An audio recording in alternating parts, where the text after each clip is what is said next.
Imagine करो एक ऐसी जगह जहां काला दलदल, सफोकेटिंग ह्यूमिडिटी और सदियों पुराने सेबा के पेड़ मिलकर हर कदम को एक नाइटमेयर बना देते हैं। जहां इतना घना जंगल है कि दिन के वक्त भी धूप मुश्किल से ज़मीन तक पहुंच पाती है और जहां हर तरफ सिर्फ खामोशी, अनजानी आवाज़ें और मौत का एहसास महसूस होता है।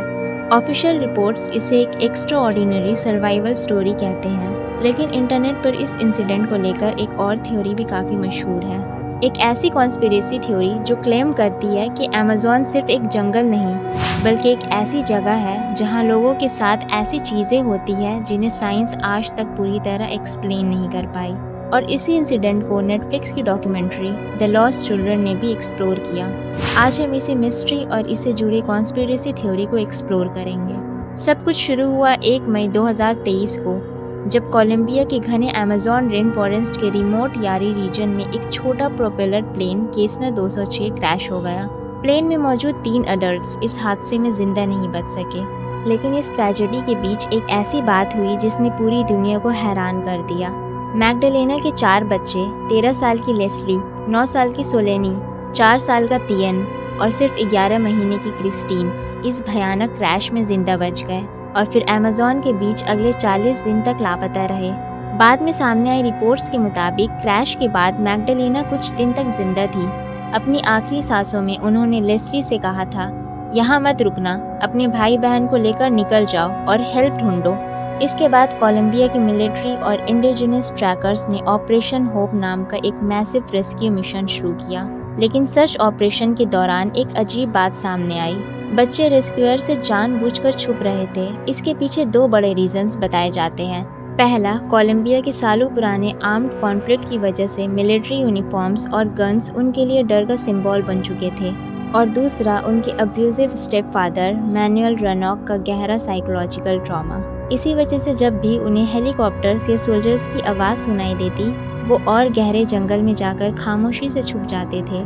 रेस्क्यू टीम ने बच्चों तक पहुंचने के लिए उनकी नानी की विटोटा लैंग्वेज में रिकॉर्ड की हुई आवाज़ भी हेलीकॉप्टर से बार बार चलाई, लेकिन अमेज़न का घना जंगल आवाज़ों को अजीब तरीके से रिफ्लेक्ट और डिसॉर्ट करता है। कुछ रिपोर्टर्स के मुताबिक बच्चों को वो आवाज़ इतनी अनजानी और डरावनी लगी कि उन्होंने उसे रेस्क्यूअर्स की मदद के बजाय एक और खतरे की तरह महसूस किया।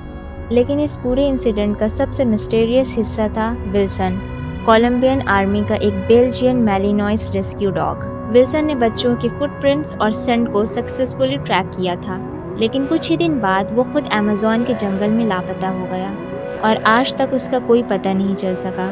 इस वजह से विल्सन का डिसअपीयरेंस इस केस का सबसे बड़ा अनसॉल्व्ड मिस्टीरियस में से एक माना जाता है। यहीं से इस इंसिडेंट से जुड़ी कॉन्स्पिरेसी थ्योरीज और भी डार्क हो जाती हैं। कुछ लोग दावा करते हैं कि विल्सन का बिहेवियर अचानक बदल गया था।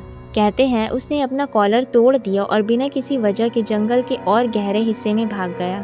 इन दावाओं की इंडिपेंडेंट वेरिफिकेशन कभी नहीं हो सकी, लेकिन इंटरनेट पर यह थ्योरी आज भी काफ़ी डिस्कस की जाती है। लोकल हितों फोकलॉर में ड्वेंडस नाम की मिस्टीरियस फॉरेस्ट स्पिरिट्स का जिक्र मिलता है। कुछ कॉन्स्पिरेसी थ्योरीज के मुताबिक इन्हीं एंटिटीज़ ने बच्चों को जंगल के अंदर छुपा दिया था। इसी थ्योरी को सपोर्ट करने वाले लोग एक और बात की तरफ इशारा करते हैं। रेस्क्यू टीम्स कई बार बच्चों के बहुत करीब पहुंची, फिर भी उन्हें देख नहीं पाई।